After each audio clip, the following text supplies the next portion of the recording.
আজ মহান মে দিবস। বিশ্বজুড়ে শ্রমিক অধিকার আদায়ের ইতিহাসে গুরুত্বপূর্ণ একদিন।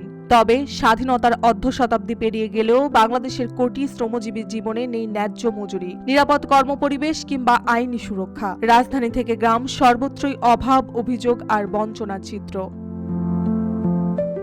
দেশের মোট ১৬ কোটিরও বেশি মানুষের মধ্যে প্রায় ৭ কোটি মানুষ যুক্ত বিভিন্ন পেশায়, যার ৮৫% শ্রমিক শ্রেণীর। এদের প্রায় ৮০% গ্রামে বাস করে।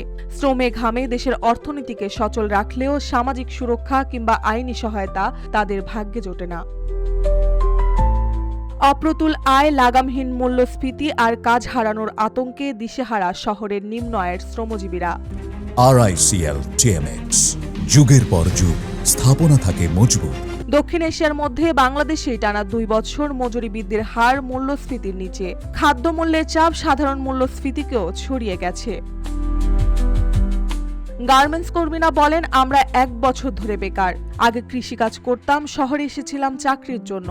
এখন বাসা ভাড়ার খরচ চালাতে পারছি না, আবার গ্রামে ফিরে যেতে হবে। শ্রমজীবীদের বিশাল অংশই কাজ করছে অপ্রাতিষ্ঠানিক খাতে, রিকশা চালক, চা বিক্রেতা, কৃষিকাজ, নির্মাণ কিংবা দোকানের কর্মী হয়ে। আর পোশাক খাতের লাখো শ্রমিক যারা দেশের রপ্তানি খাতে মূল অবদান রাখছে, তাদেরও ন্যায্য পাওনা নিয়ে যেতে হচ্ছে আদালতের বারান্দায়। ১৯৭২ সালে দেশে যাত্রা শুরু করে শ্রম আদালত। বর্তমানে সংখ্যা ১৩ হলেও মামলা জট কমেনি।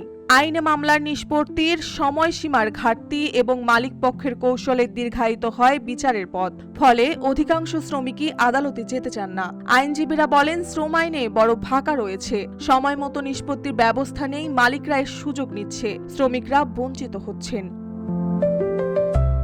বেক্সিমকো ও কেয়া গ্রুপের কয়েকজন সাবেক শ্রমিক জানান, জানুয়ারি মাসের বেতন এখনো পাননি।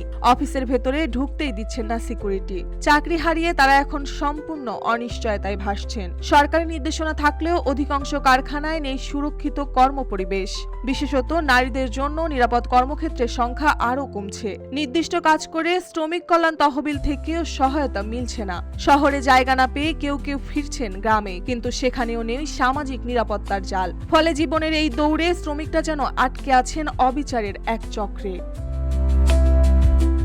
১৮৮৬ সালের ১ মে আমেরিকার শিকাগো শহরে শুরু হয় শ্রমিকদের অধিকার আদায়ের লড়াই। হে মার্কেটের আন্দোলনের সেই রক্তাক্ত ইতিহাস বিশ্বব্যাপী শ্রমিক চেতনার প্রতীক। সেই ত্যাগের ভিত্তিতেই বিশ্বের ৯০টি দেশে ১ মে পালিত হয় আন্তর্জাতিক শ্রম দিবস হিসেবে।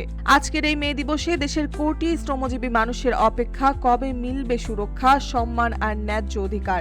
যতক্ষণ না শ্রমিক আসবেন, ততক্ষণ সত্যিকারের উন্নয়ন অসম্পূর্ণই থেকে যাবে। মার্জিয়া মৌ, রূপালী বাংলাদেশ।